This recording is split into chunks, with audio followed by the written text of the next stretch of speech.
Hello everyone. मेरा नाम अनुराग है। तो जैसा कि आप लोग देख रहे होंगे कि पिछले कुछ दिनों से हम लोग कंटिन्यूअस वीडियो को अपलोड कर रहे हैं। तो आज हम लोग एमईजी वन की जो पेपर सॉल्विंग सीरीज है उसी को कंटिन्यू कर रहे हैं। तो आज हम लोग दिसंबर 2013 का पेपर करेंगे।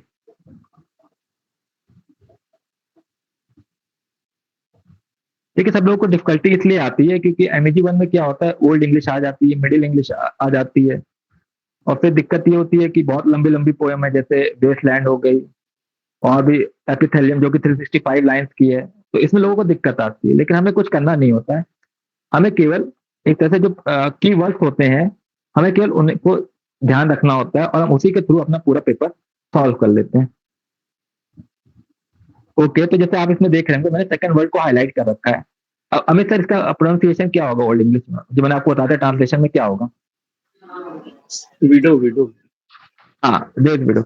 अब विडो की टेल कौन सी थी हमारे पास, कोई बताएगा?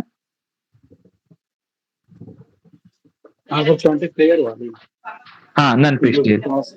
हाँ, तो यहाँ पे नन फिश टेल की हम लोग को कहानी लिखनी है कि एक विडो होती है जिसके पास एक फार्म होता है, उस फार्म में बहुत सी मुर्गियां होती हैं और मुर्गे होते हैं। तो उसमें एक हीरो होता, उसमें एक मुर्गा होता है, रूस्टर होता है, जिसका नाम होता है चॉन्टेक्लेयर। तो यहाँ पे उन्होंने केवल वर्ड्स को चेंज किया है, हमें आंसर सेम लिखना है। तो देखिए, यहाँ पर मैंने आप लोगों को बता रखा है नन फिश टेल बाय चॉन्टेक। जैसे आप लोगों ने देखा होगा कि हम लोग प्रीवियस में जितने भी सॉल्व कर रहे हैं, तो नन फिश टेल के बारे में उसने बहुत बार पूछा है।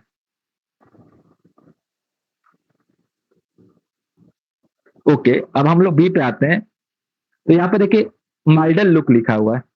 तो ये आपकी एमरोटी है 67 बाई स्पेंसर। तो आप लोग कोई बता सकते हैं कि इस एमरोटी सोनेट स्पेंसर ने किसको डेडिकेट किया था?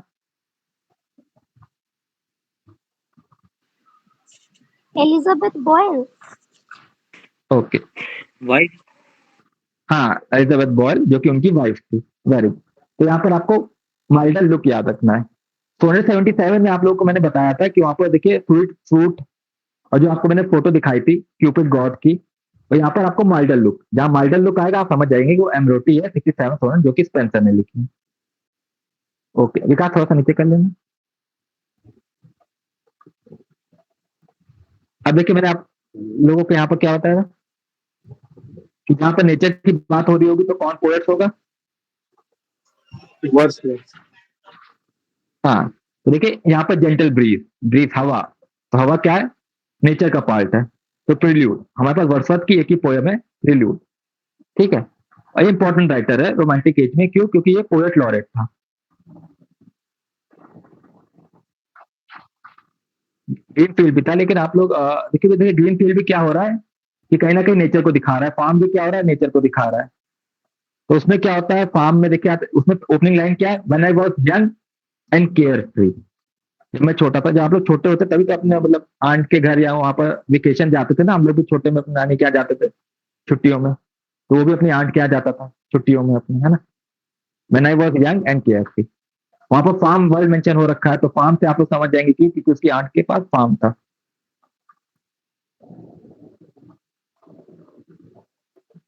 This is a heaven part power part. देखिए हेवन पार्ट आ गया।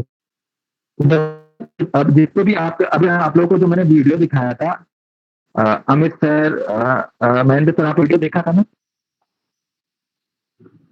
आयरिश वाला जो मैंने आप लोगों को भी दिखाया था। जी जी जी। सर। ईस्टर हाँ, ईस्टर वाला ना। तो यहाँ पर देखिए वो, हाँ, हाँ इस तरह से देखिए, अब यहाँ पर वो क्या बता रहा है कि देखिए हेवन पार्ट, तो कहते हैं जितने भी फ्रीडम फाइटर हैं वो अब वो हमारे बीच नहीं रहे हैं। तो वो क्या है, वो एक तरह से जब उनकी डेथ हो जाएगी तो वो लोग हेवन में जाएंगे, क्यों? क्योंकि उन्होंने बहुत नोबल कॉज के लिए अपनी जान दी है। और जो आने वाली मदर्स होंगी वो अपने बेटे का नाम उन्हीं के ऊपर रखेंगी। तो haven part ममर, mother name her child. तो होता है ना कि आप लोग फ्रीडम फाइटर या कोई फेमस होता है उनके ऊपर लोग अपने बच्चों का नाम रखते हैं। ठीक है, इसको नाम कर देना मदर नेम हर चाइल्ड।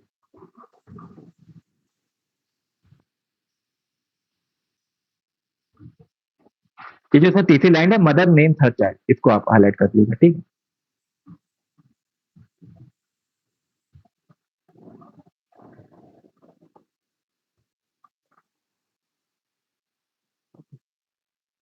हाँ, ठीक है। देखिए ये आपका छोटा है, तो ये आपका फिनिश हो गया।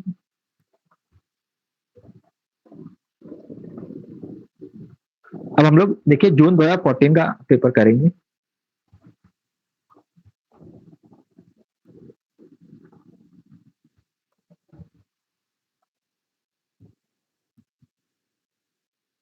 अब देखिए यहाँ पर बहुत आसानी से समझ में आ जा रहा है, नाइट के बारे में मेंशन कर दे रहा है। जब हम लोग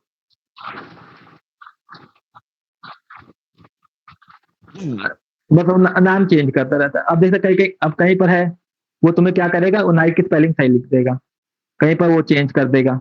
ठीक है, जहाँ पर हॉर्स आया था कॉस्टियन आया था, तो हमें कुछ नहीं करना, हमें सेम आरटीसी लिखना है। क्यों? क्योंकि हमें 150 200 वर्ड के तो लिखने हैं ना, तो हमारा आंसर सब में सेम जाएगा। ठीक है, हम बस अच्छे अच्छे अच्छे वर्ड्स को यूज करेंगे। हम कुछ थोड़ी बहुत इंफॉर्मेशन देंगे, फैक्ट देंगे कि जो नाइट की टेल थी वो बेस्ट टेल थी और नाइट की टेल फर्स्ट टेल थी। ये टेल हीरोइक कपलेट में थी और नाइट की टेल में क्या था, मतलब एक तरह से वो बेस्ट टेल थी और हीरोइक कपलेट टेल थी। सबसे अच्छी मॉरल वैल्यू उस टेल्स में मिल रही थी। अब यहाँ पर नाइट के बारे में बताया है।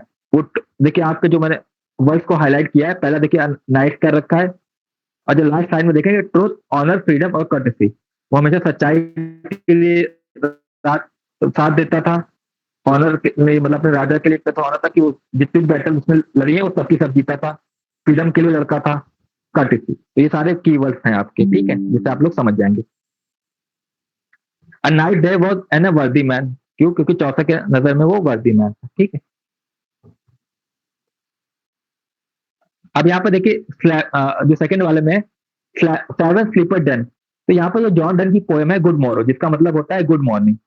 तो यहाँ पर स्पीकर कह रहा होता है, एक क्रिश्चियन से मतलब वो रेफरेंस लेता है कि वहां पर कुछ लोग होते हैं जो 7 साल तक लगातार सिर्फ गुफा में सोते रहते हैं। तो यहाँ पर सेवन स्लीपर डन, वो बता रहा है कि हम लोग कंट्री प्लेजर और चाइल्डिश चीजें मतलब करते रहते थे, जब तक बता रहा है कि जब तक मैं अपनी बिलेवर से नहीं मिला था, तो उसकी जो लाइफ थी वो इनकम्प्लीट थी।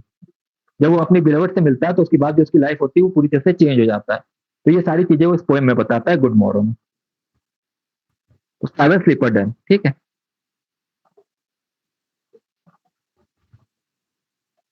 ये देखिए मैंने आप लोगों को बताया, रिपीट हुआ है। अमित सर बताइए, मैंने आप लोगों को क्या बताया था, इसमें क्या वर्ड होगा हाईलाइट करने का, मतलब कैसे पहचान पाएंगे?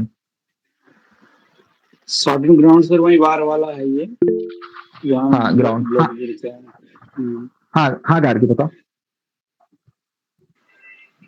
वो नर्वलेस लिस्टलेस ये भी था ना?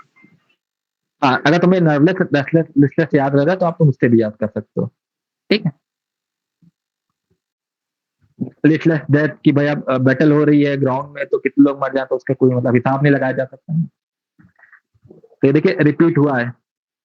अब आप समझ लीजिए कितना इंपॉर्टेंट है आप लोग की। तो प्लीज ये सब पोएम्स को आप लोग कहीं ना कहीं अपना लिख लीजिए। जब आप लिख लेंगे इसे, 5-10 है, आप उसे लिख लेंगे, आपको आसानी से याद हो जाएगा। ठीक आपने सर वीडियो भी भेजे थे इसके, है ना? हाँ ओके, आई थिंक। ठीक है। अब जो गार्गी जैसे आप लोग को बताया था, लंदन ब्रिज अनरियल सिटी, जी सर। तो आपका फर्स्ट पार्ट है वेस्टलैंड का। ठीक है, बरियल ऑफ द वेस्टलैंड के आगे डेड। हाँ, Barail of the dead first part लिख देना। ठीक है, तो देखिए यहाँ पे लंदन ब्रिज की बता रहा है, अनरियल सिटी। ठीक है, जैसे इनको लंदन ब्रिज का एक तरह तो फोटो दिखा देना तो ये लोग थोड़ा सा समझ जाए। इंग्लैंड का फेमस ब्रिज है एक तरह से।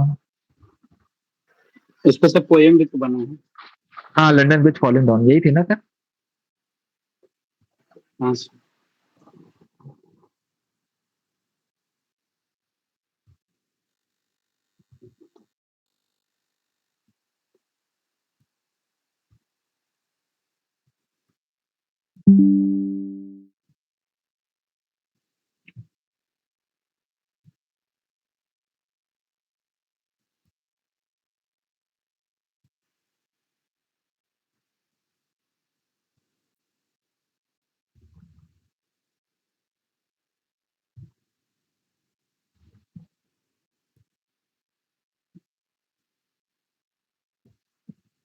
ठीक है सर, आराम से इमेज में खोल दो, माइक्रोसॉफ्ट में क्या जाने की जरूरत है, गूगल से इमेज में ले लो आराम से।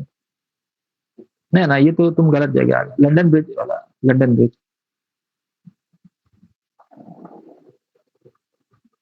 ना ना ना, विकास लंदन भेजा, ये तो अलग आ गई।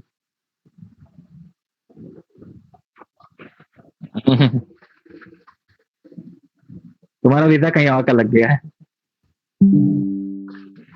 ये सेकंड वाला ओपन कर देना प्लीज। ये देखिए, ये है आपका लंदन ब्रिज। ठीक है, इसके ऊपर आप लोगों ने वो नर्सरी राइम भी पढ़ी होगी, लंदन ब्रिज फॉलिंग डाउन। ठीक है, यस तो इसको मेंशन किया वहां पर, लंदन की लाइफ को मेंशन किया उसने। सर, ये टेम्स नदी पे बनी है, तो क्या नाम है उसका, हाँ रिवर हाँ, जो थेम्स। लंदन का हाँ थेम्स, हाँ है? थेम्स।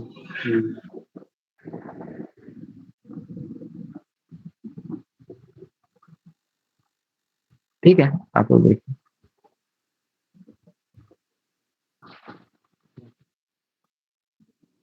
ओके विकास, फिर आ जाएंगे। पूरा लंदन घुमा दिया विकास ने।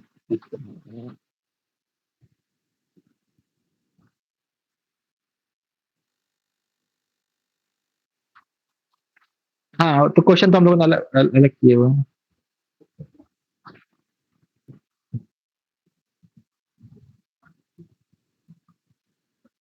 तो हम लोग दिसंबर 2014 का पेपर करेंगे, ठीक है, 2014।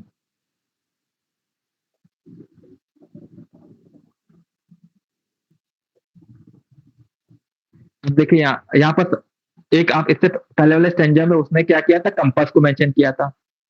अब यहाँ पर वो सर्किल बता रहा है। अब कंपास से हम क्या बनाते हैं, सर्किल बनाते थे ना, परफेक्ट। तो कंपास, सर्किल, वाइडिक्शन फॉरबिडन मॉर्निंग। तो ये पोएम उसने तब लिखी थी जॉन डन में, जब वो फ्रांस जा रहा था। तो अपनी बिलेवर्ड वाइफ एन मोर, जिनका नाम होता है, उनसे सेपरेट कर रहा होता है। तो कहता है कि हम मैं जिसका जब इंसान का प्यार सच्चा होता है ना, तो वो घूम फिर के वापस वहीं पर आ जाता है। जैसे आप सर्किल बनाते हैं, तो आप जहां से शुरू करते हैं, आप वापस वहीं पर आ जाते हैं ना। तो वही बता रहा है। तो कहता है कि सेपरेशन कोई भी मतलब साइन नहीं होता है रोने धोने का, अगर आपका प्यार सच्चा है। ठीक है, तो ये पोयम है। तो सर्किल, पहले वाले में कंपास वर्ड आ जाएगा, दूसरे में सर्किल आ जाएगा। ठीक है, यहाँ पर केव आएगा, मिरेकल आएगा, सनी प्लेजर डोम। सनी जो एक तरह से आपका मौसम या वेदर को बताता है। ठीक है, विकास एक केव की हाईलाइट कर देना, यहाँ पर फोटो दिखा देना तो समझ जाएंगे। केव के दिखा देना फोटो इन लोगों को। हाँ, केव जो हाईलाइट है, केव गुफा।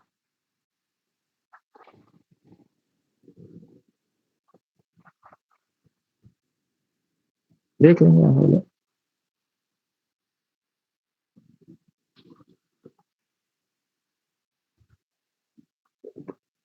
ये देखिए केव, तो बेसिकली ये पोएम क्या होती है ना, इस पोएम में एसटी कॉलेज ने अपनी इमेजिनेशन को दिखाया है कि उसका जो महल होता है, उसके अंदर से फाउंटेन बह रहा होता है। उसका जो महल होता है, वो हवा में उड़ रहा होता है। तो ऐसे करके उसने बहुत अच्छी तरह से इमेजिनेशन को यूज किया इस पोएम में। बहुत सिंपल सी 5 स्टैंजा की पोएम है, जहाँ पे हमें थोड़े बहुत की वर्ड्स को याद करने हैं। जैसे केव आ जाएगा, सनी प्लेजर डोम आ जाएगा, ऐसे करके ये सारी चीजें याद कर लेंगे। ठीक है, सनी तो लोगों का आजकल नाम भी होता है ना, तो आप वो सारी चीजें से आप लोग याद कर सकते हैं। ठीक है विकास, समझ गए होंगे।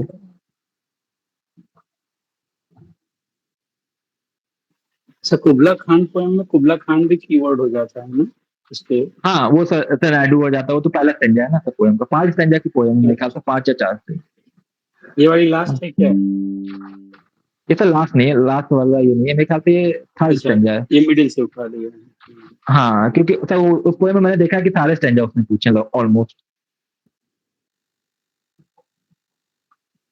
अब देखिए, अमेजन आपकी ऑनलाइन शॉपिंग साइट भी है, अमेजन आपका फॉरेस्ट भी है। ठीक है, हाइपेरियन, यहाँ पर क्या होता है, भगवानों का युद्ध होता है, goddess God, infant world, Amazon. ठीक है, शॉपिंग साइट है, तो आपको बताने की जरूरत नहीं पड़ेगी।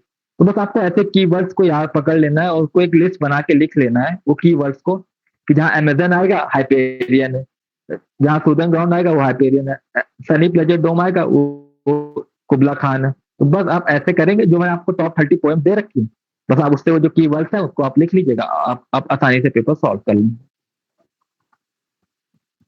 ठीक है विकास, थोड़ा सा ऐसे कर लेंगे।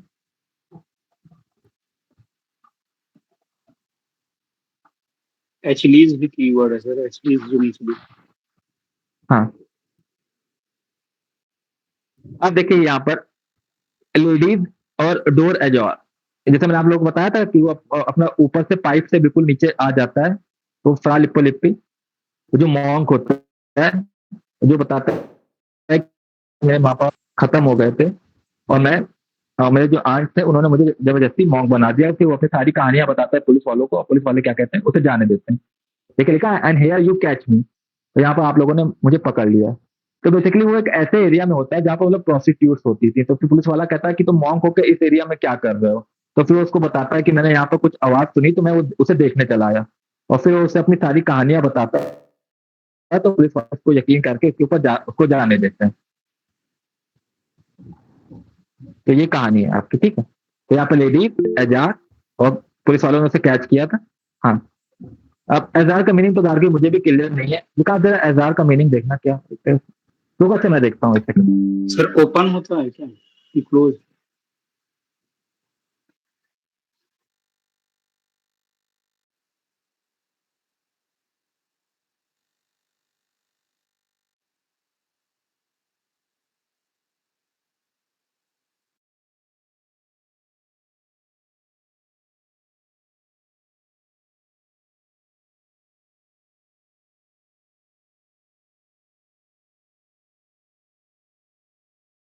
सर अधखुला लिखा हुआ है, जो थोड़ा खुला रहता है।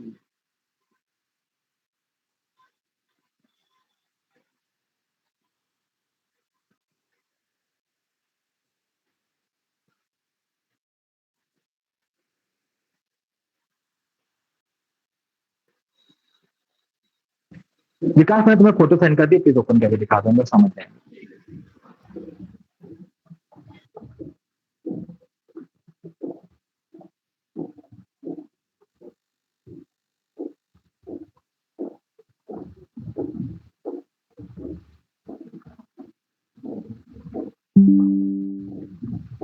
विकास मैं तुम्हें फोटो सेंड कर दी, प्लीज ओपन कर देना, आप लोग समझ जाएंगे।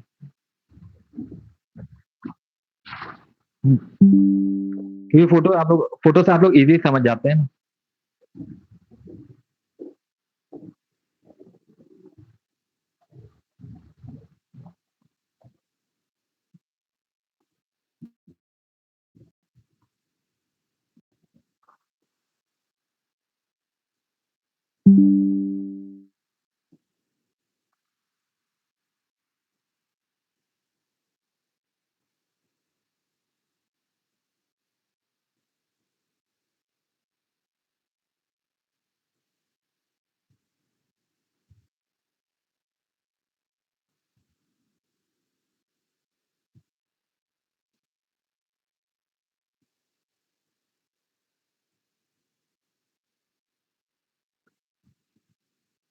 क्या वो हैंग कर रहा है क्या?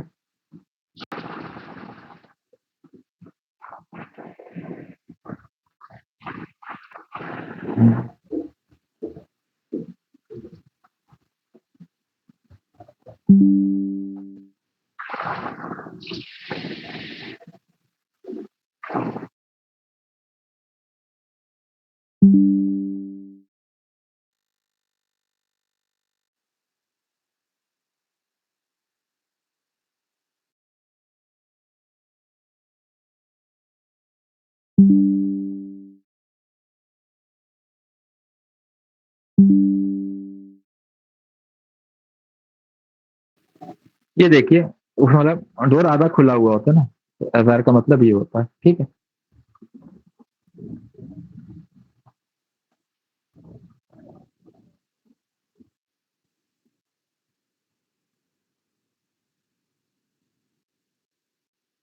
ओके, तो विकास रिकॉर्डिंग ऑफ कर दीजिए।